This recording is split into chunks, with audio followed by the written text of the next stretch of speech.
Good evening. Thank you very much. I speak to you today as a lifelong supporter and true friend of Israel.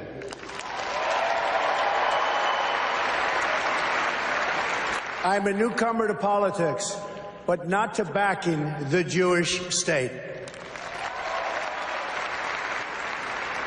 In 2001, weeks after the attacks on New York City and on Washington, and frankly, the attacks on all of us, attacks that perpetrated, and they were perpetrated by the Islamic fundamentalists, Mayor Rudy Giuliani visited Israel to show solidarity with terror victims.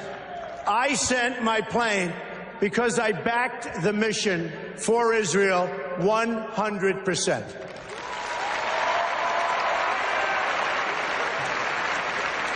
In spring of 2004, at the height of the violence in the Gaza Strip, I was the Grand Marshal of the 40th Salute to Israel Parade, the largest single gathering in support of the Jewish state.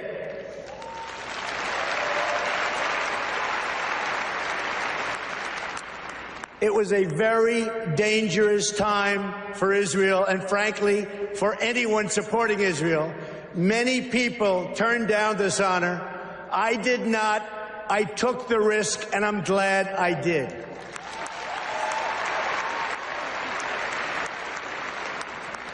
But I didn't come here tonight to pander to you about Israel. That's what politicians do. All talk, no action, believe me. I came here to speak to you about where I stand on the future of American relations with our strategic ally, our unbreakable friendship, and our cultural brother, the only democracy in the Middle East, the State of Israel.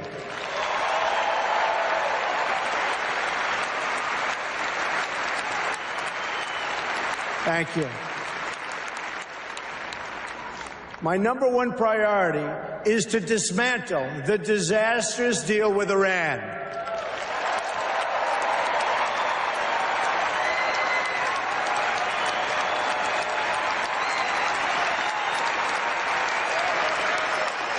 Thank you.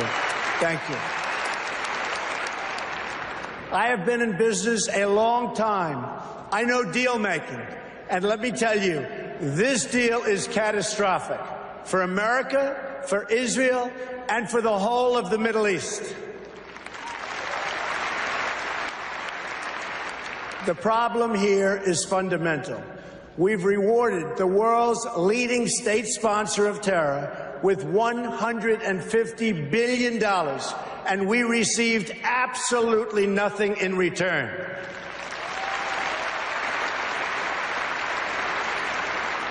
I've studied this issue in great detail, I would say actually greater by far than anybody else. Believe me. Oh, believe me. And it's a bad deal. The biggest concern with the deal is not necessarily that Iran is going to violate it, because already, as you know, it has. The bigger problem is that they can keep the terms and still get the bomb by simply running out the clock. And of course, they'll keep the billions and billions of dollars that we so stupidly and foolishly gave them.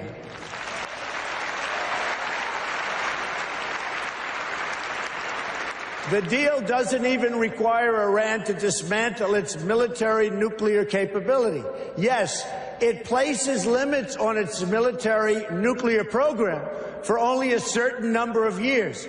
But when those restrictions expire, Iran will have an industrial-sized military nuclear capability ready to go and with zero provision for delay, no matter how bad Iran's behavior is. Terrible, terrible situation that we are all placed in, and especially Israel.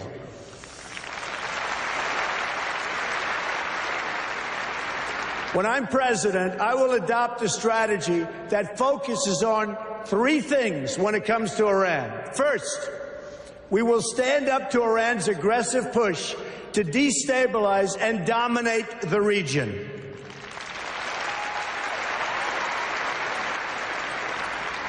Iran is a very big problem and will continue to be. But if I'm not elected president, I know how to deal with trouble. And believe me, that's why I'm going to be elected president, folks.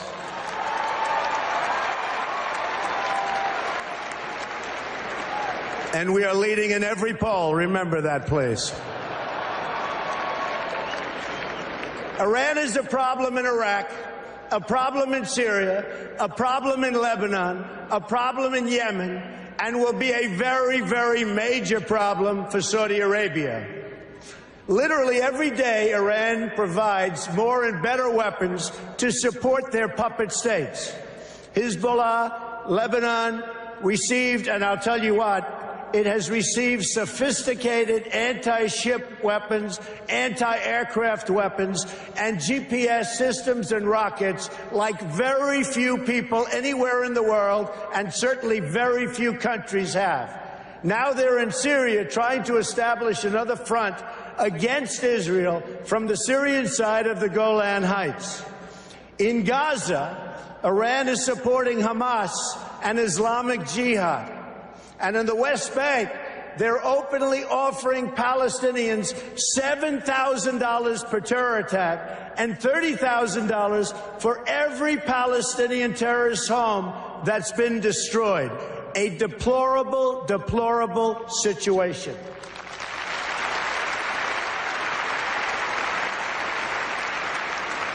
Iran is financing military forces throughout the Middle East, and it's absolutely incredible that we handed them over $150 billion to do even more toward the many horrible acts of terror.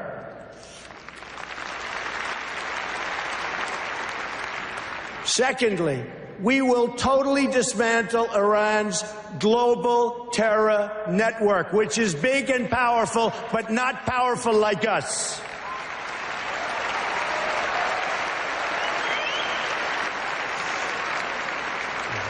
Iran has seeded terror groups all over the world.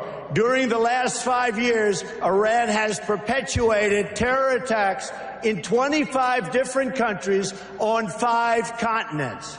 They've got terror cells everywhere, including in the Western Hemisphere, very close to home. Iran is the biggest sponsor of terrorism around the world, and we will work to dismantle that reach. Believe me, believe me.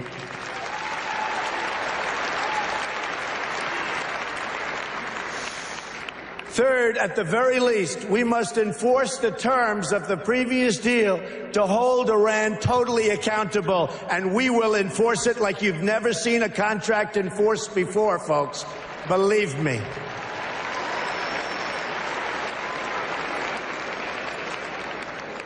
Iran has already, since the deal is in place, test-fired ballistic missiles 3 times. Those ballistic missiles, with a range of 1,250 miles, were designed to intimidate not only Israel, which is only 600 miles away, but also intended to frighten Europe and someday maybe hit even the United States. And we're not going to let that happen. We're not letting it happen, and we're not letting it happen to Israel, believe me.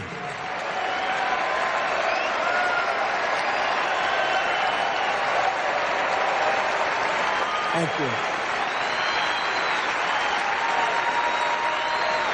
Thank you. Do you want to hear something really shocking? As many of the great people in this room know, painted on those missiles in both Hebrew and Farsi were the words, "Israel must be wiped off the face of the earth." You can forget that.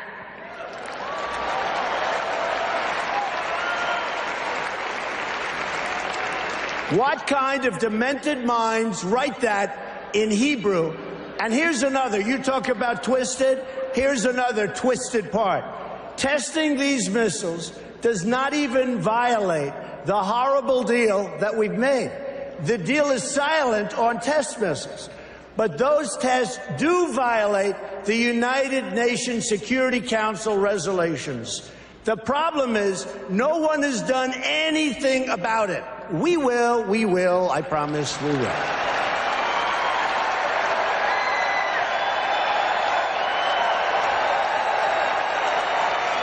Thank you.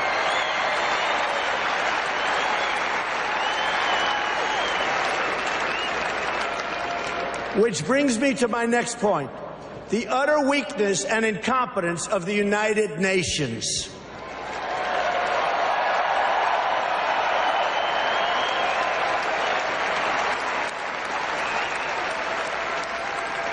The United Nations is not a friend of democracy. It's not a friend to freedom. It's not a friend even to the United States of America, where, as you know, it has its home. And it surely is not a friend to Israel.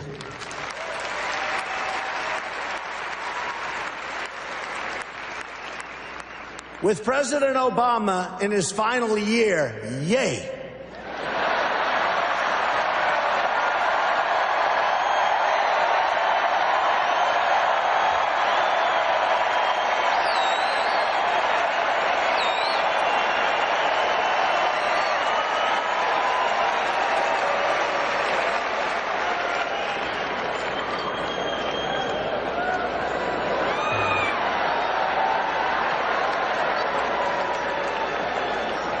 He may be the worst thing to ever happen to Israel, believe me. Believe me. And you know it better than anybody. So with the president in his final year, discussions have been swirling about an attempt to bring a Security Council resolution on terms of an eventual agreement between Israel and Palestine. Let me be clear. An agreement imposed by the United Nations would be a total and complete disaster.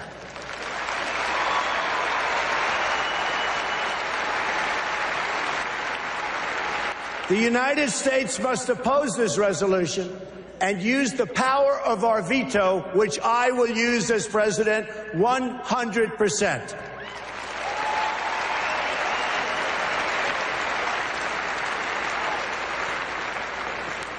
When people ask why, it's because that's not how you make a deal. Deals are made when parties come together. They come to a table and they negotiate. Each side must give up something. It's values. I mean, we have to do something where there's value in exchange for something that it requires. That's what a deal is. A deal is really something that when we impose it on Israel and Palestine, we bring together a group of people that come up with something that's not going to happen with the United Nations. It will only further, very importantly, it will only further delegitimize Israel. It will be a catastrophe and a disaster for Israel. It's not going to happen, folks.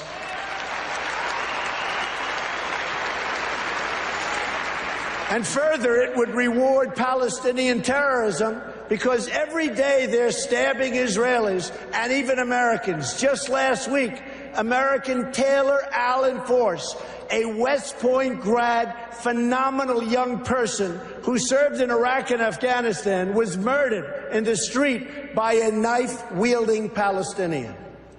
You don't reward behavior like that. You cannot do it.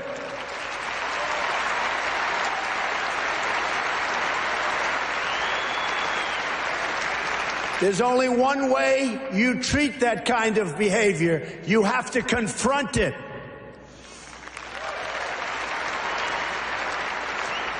So it's not up to the United Nations to really go with a solution. It's really the parties that must negotiate a resolution themselves. They have no choice. They have to do it themselves, or it will never hold up anyway. The United States can be useful as a facilitator of negotiations, but no one should be telling Israel that it must be, and really that it must abide by some agreement made by others thousands of miles away that don't even really know what's happening to Israel, to anything in the area. It's so preposterous. We're not going to let that happen.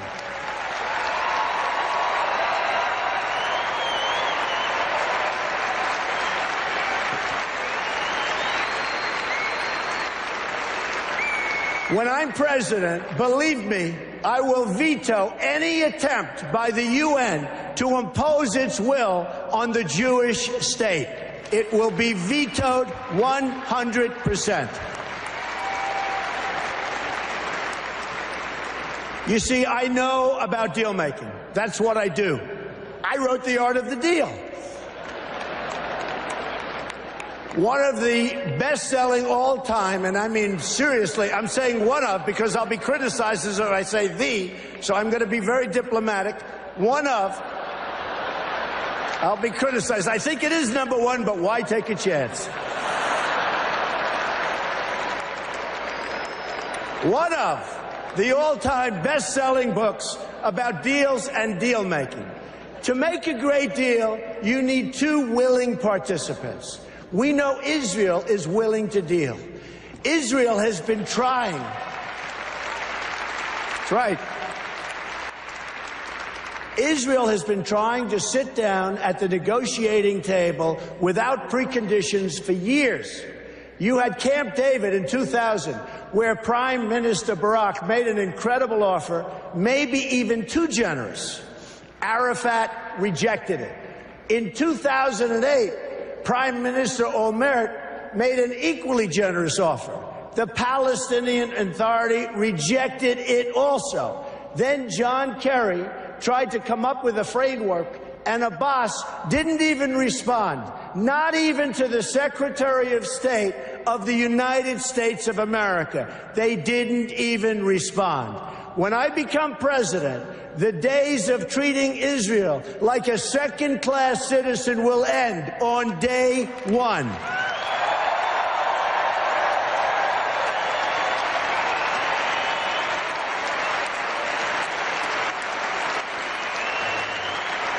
Thank you. And when I say something, I mean it. I mean it. I will meet with Prime Minister Netanyahu immediately. I have known him for many years and will be able to work closely together to help bring stability and peace to Israel and to the entire region. Meanwhile, every single day, you have rampant incitement and children being taught to hate Israel and to hate the Jews. It has to stop.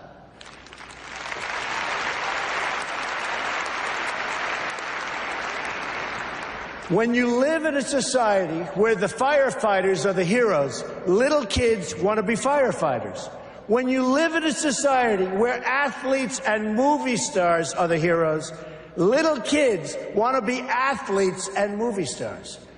In Palestinian society, the heroes are those who murder Jews.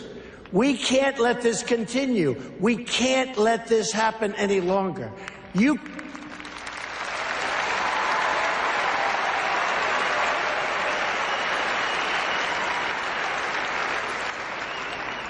You cannot achieve peace if terrorists are treated as martyrs.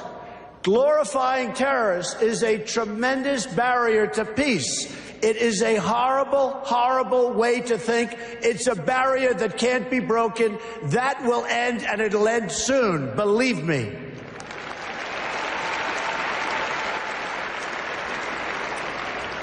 In Palestinian textbooks and mosques, you've got a culture of hatred that has been fermenting there for years, and if we want to achieve peace, they've got to go out and they've got to start this educational process. They have to end education of hatred. They have to end it, and now.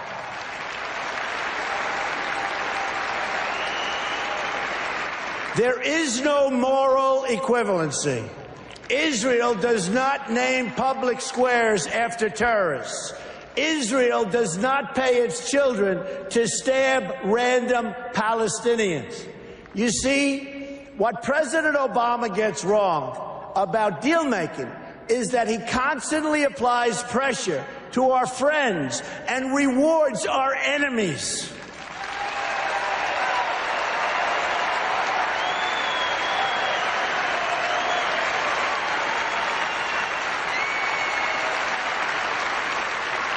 And you see that happening all the time. That pattern practiced by the president and his administration, including former Secretary of State Hillary Clinton, who is a total disaster, by the way.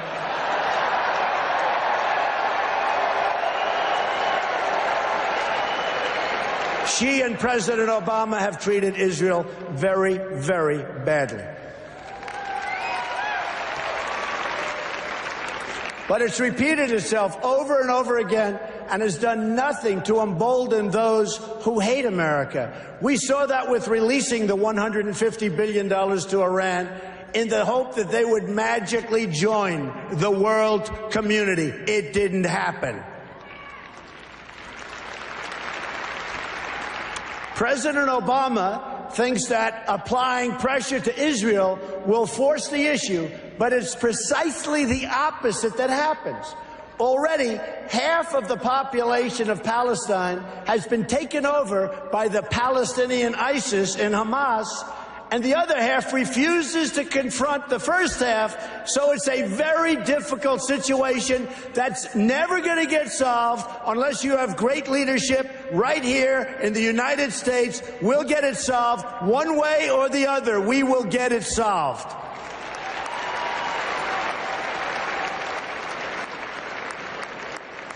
But when the United States stands with Israel, the chances of peace really rise, and rises exponentially. That's what will happen when Donald Trump is president of the United States.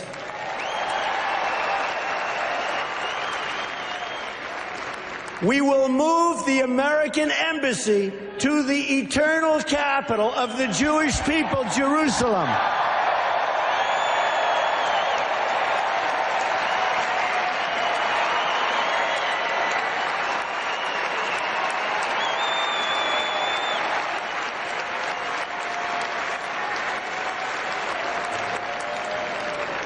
And we will send a clear signal that there is no daylight between America and our most reliable ally, the State of Israel.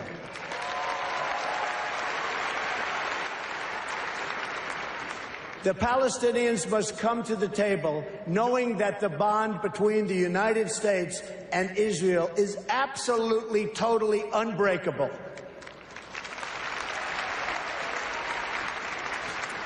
They must come to the table willing and able to stop the terror being committed on a daily basis against Israel. They must do that.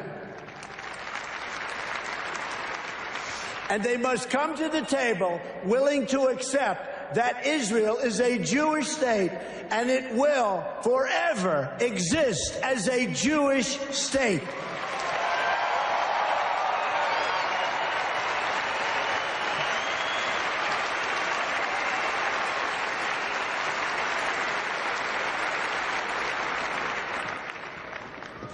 I love the people in this room. I love Israel. I love Israel. I've been with Israel so long in terms of I've received some of my greatest honors from Israel. My father before me, incredible. My daughter Ivanka is about to have a beautiful Jewish baby.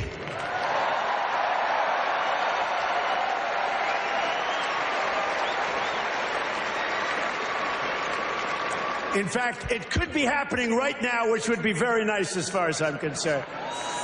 So I want to thank you very much. This has been a truly great honor. Thank you, everybody. Thank you. Thank you very much.